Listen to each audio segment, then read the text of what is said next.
मेरा नाम ब्रजपाल ब्रजवासी है। कीचक वध के समाचार धीरे धीरे हस्तिनापुर भी पहुंच गए। दुर्योधन, दुशासन, कर्ण और शकुनि ने मिलकर सोचा कि ये तो बड़े आश्चर्य की बात है। कर्ण ने कहा, कीचक को मारने की हिम्मत 6 लोगों से है। 5 लोग तो अपने अपने स्थान पर हैं। कर्ण ने कहा कि ये छठा वीर भीमसेन कीचक को मार सकता है, पर पांडव और भीमसेन इस समय कहाँ हैं? दुर्योधन ने कहा, हे मित्र, लगता है कि पांडव विराट नगर ही हो सकते हैं, जिन्हें हमारे गुप्तचर नहीं ढूंढ पाए। हमें विराट नगर पर आक्रमण कर देना चाहिए। अगर पांडव वहां होंगे तो राजा विराट के समर्थन में जरूर युद्ध करने आएंगे। हम उन्हें पहचान कर उनका अज्ञातवास भंग कर देंगे।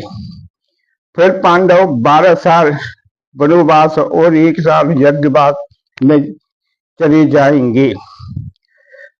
शकुनि ने कहा कि हस्तिनापुर नरेश को विदुर, पितामह आचार्य दूर और कुलगुरु कृपाचार्य विराट नगर पर आक्रमण नहीं करने देंगे।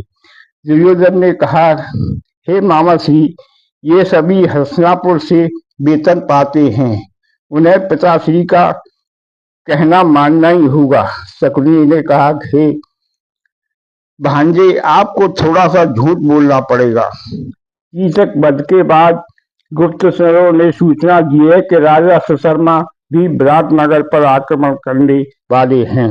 उससे पहले हम विराट नगर को आक्रमण कर देंगे तो हम उसे जीत लेंगे। अब सभी राजसभा इस बात के लिए राजी हो गई कि हमें दुर्योधन का कहना मान लेना चाहिए।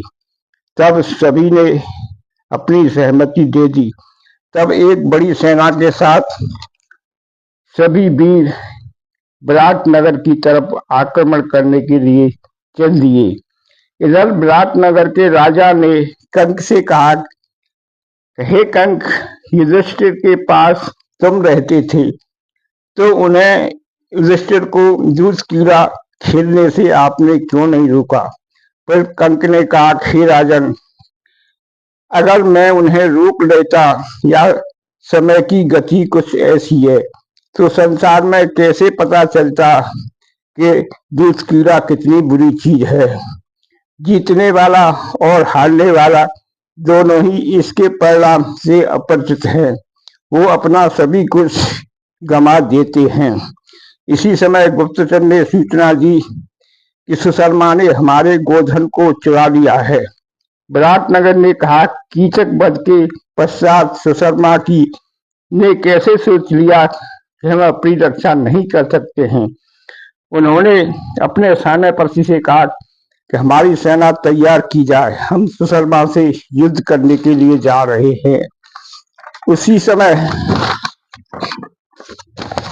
कंक ने कहा, हे महाराज, मैंने भी एक गुरु से धनुर्विद्या सीखी है, आपकी सहमति हो तो मैं भी आपके साथ चलूं। विराट ने कहा, ठीक है, तुम भी चलो। तब कंक ने कहा कि महाराज, बल्लभ, अतनेमी और गृध्रवी युद्ध करने में माहिर हैं, क्या उन्हें अपने साथ ले चले?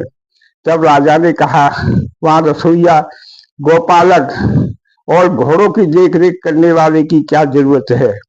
तब कंक ने कहा, हे महाराज, मेरा कहना मानिए, कभी कभी युधिष्ठिर भी उन्हें अपने साथ ले जाते थे। तब राजा ने कहा, ठीक है, उन्हें भी अपने साथ ले चलो। अब सेना लेकर विराट सुशर्मा की तरफ चल दिए, जहां उनके गोधन को वो ले जा रहे थे। उन्होंने कहा, हे उत्तर, पीछे से इस राज्य की जिम्मेवारी तेरी है। अब आमने सामने दोनों सेनाएं थी। सुशर्मा और राजा विराट आमने सामने थे। सुशर्मा के एक बाण से विराट नगर घायल हो गए। उसी समय कंक, बल्लभ और चारों पांडव वीरों ने ऐसा हाहाकार मचाया कि सुशर्मा को कैद कर लिया। भीमसेन कैद करके शर्मा को राजा विराट के सामने लाए और कहा, हे महाराज, आप उसे उचित दंड दीजिए। तब राजा विराट ने कंस से कहा, हे कंस, तुम ही बताओ इसके साथ कैसा व्यवहार किया जाए।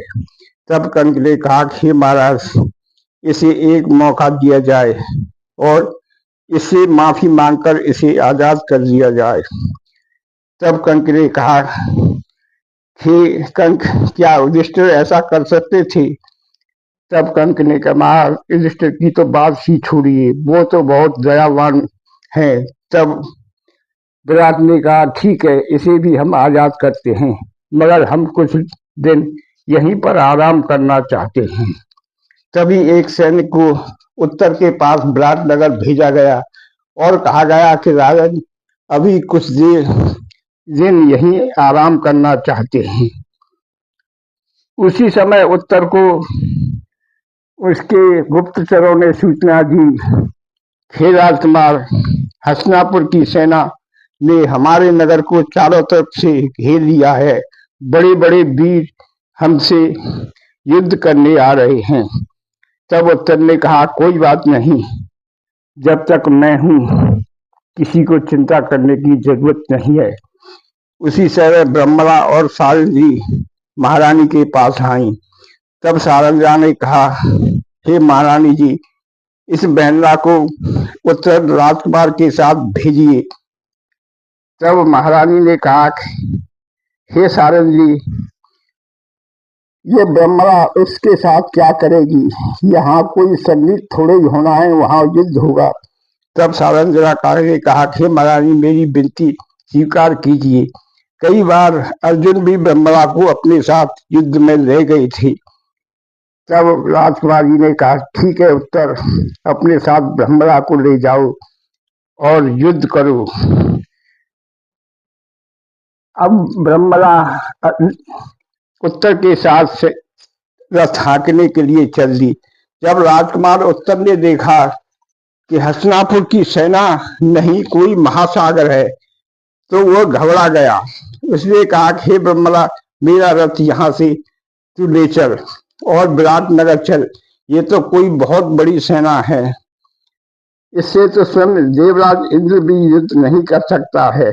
मैं तो अभी छोटा बालक हूँ, एक से एक बड़े वीर दिखाई दे रहे हैं। तब अर्जुन ने कहा, हे उत्तर राजकुमार, आप भाग सकते हैं। वैसे युद्ध से भागना क्षत्रिय को शोभा नहीं देता, पर मैं युद्ध से नहीं भाग सकता हूँ। इसी समय उत्तर राजकुमार भागने लगा तो ब्रह्मला ने उसे पीछे से पकड़कर रथ बाण की जगह बिठा दिया और कहा, हे राजकुमार, युद्ध मैं करूंगा, आप रथ तो चला सकते हैं। तब उत्तर ने कहा, ठीक है, आप युद्ध करो। जब ब्रह्मला ने देखा कि उसका धनुष एक खिलौना मात्र है, उसने कहा, हे राजकुमार, रथ को एक घने पेड़ की तरफ ले गई। तब ब्रह्मला ने कहा, हे राजकुमार, इस पेड़ पर चढ़ो, इस पेड़ पर एक बहुत बड़ी पोटली है, उसे नीचे लेकर आओ। तब राजकुमार उत्तर पेड़ पर चढ़ा और एक पोटली को लेकर नीचे आया। तब ब्रह्मला ने उस पोटली को खोला। राजकुमार उत्तर उन हथियारों को देखकर अचंभित हो गया। उसने कहा, हे ब्रह्मला, ये तो कोई अस्त्र शस्त्र बहुत बड़े वीरों के हैं, तुम्हें कैसे पता कि इस पेड़ पर अस्त्र शस्त्र किसी ने छुपाए हैं? तब ब्रह्मला ने कहा कि ये अस्त्र पांडव वीरों के हैं। उत्तर ने कहा, ये अस्त्र पांडवों के हैं, तो फिर पांडव कहाँ हैं? तब राजकुमार उत्तर को समझाया कि ये हथियार पांडवों के ही हैं।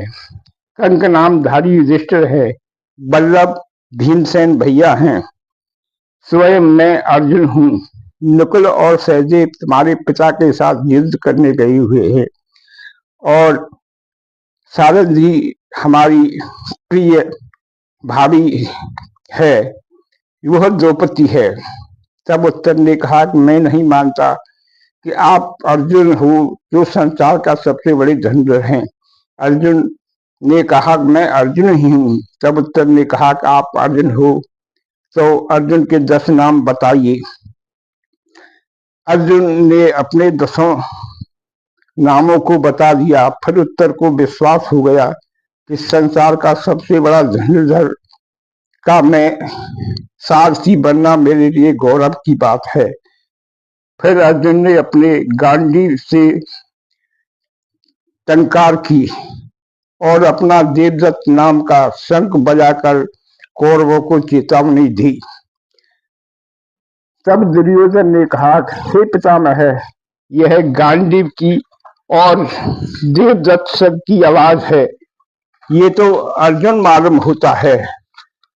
आओ पांडवों से जाकर कहो मैंने उनका अज्ञातवास समाप्त कर दिया है, भंग कर दिया है। अब 12 साल अज्ञातवास दोनों के लिए दोबारा उन्हें जाना चाहिए। तब पितामह भीष्म ने कहा, पुत्र, हम किसी का अज्ञातवास भंग करने नहीं आए हैं, हम युद्ध करने आए हैं, इसलिए केवल युद्ध करने की बात कहो। तब दुर्योधन ने कहा, मैंने तो पितामह अर्जुन से नहीं कहा था वो हमारे सामने आए, या आप युद्ध नहीं करेंगे। तब पितामह ने कहा, हे पुत्र, हम युद्ध करने ही तो आए हैं, हम किसी का अज्ञातवास भंग करने नहीं आए हैं। फिर अर्जुन ने 3 बाण छोड़े। 2 बाण आचार्य द्रोणाचार्य की बाहों को छूते हुए निकल गए, एक उनके पैरों में धस गया। तब पितामह भीष्म ने कहा, हे आचार्य, जो 2 बाण हैं जो आपको बाहों को छूते हुए निकल गए, अर्जुन ने तुम्हें युद्ध की चुनौती दी है, और जो बाण आपके पैरों में के पास है उसने तुम्हें प्रणाम किया है। आचार्य ने कहा, हे गंगापुत्र, मैंने कभी नहीं सोचा था कि कभी ऐसा भी दिन आएगा कि मेरा ही शिष्य मेरे सामने युद्ध करने के लिए तैयार होगा। हस्तिनापुर चलो। हे दुर्योधन, अब युद्ध करने से कोई फायदा नहीं है, आचार्य द्रोण ने कहा। तो कर्ण ने कहा कि ऐसे ऐसे आचार्य हैं जो अपने शिष्यों का मनोबल बढ़ाए रहे हैं, पर आपने तो उनका मनोबल ही तोड़ दिया, इसलिए आप जैसा गुरु किसी का न होना चाहिए। तब आचार्य द्रोण ने कहा, हे कर्ण, इसमें न आपका बोलना ठीक है न बोलना, हम दोनों ही बाहरी वाले हैं। अर्जुन तो मेरा शिष्य है, मुझे बोलने का अधिकार है, पर तुम्हें बीच में बोलने का कोई अधिकार नहीं है। तब अर्जुन ने कहा कि अपने पहले गोधन को छुड़ाना चाहिए। उत्तर से कहा कि हे उत्तर, अपना रथ उस ओर ले चलो जहां गायें दुर्योधन के सैनिक ले जा रहे थे। अर्जुन ने वहां पहुंचकर विराटनगर के गाय पालकों से कहा, इन गायों को आप लेकर विराटनगर चले जाओ। फिर उत्तर से कहा कि मेरा रथ दुर्योधन के रथ के सामने ले चलो। तब राजकुमार उत्तर ने कहा, हे धनुर्धर, हे वीर, मैं इनमें से किसी को नहीं पहचानता हूं। फिर अर्जुन ने एक एक कर सभी वीर, पितामह भीष्म, अंगराज कर्ण, आचार्य द्रोण, कृपाचार्य सभी के रथ समेत और ध्वजों के साथ अर्जुन ने उत्तर को परिचय कराया। अब उत्तर ने रथ आगे बढ़ा दिया।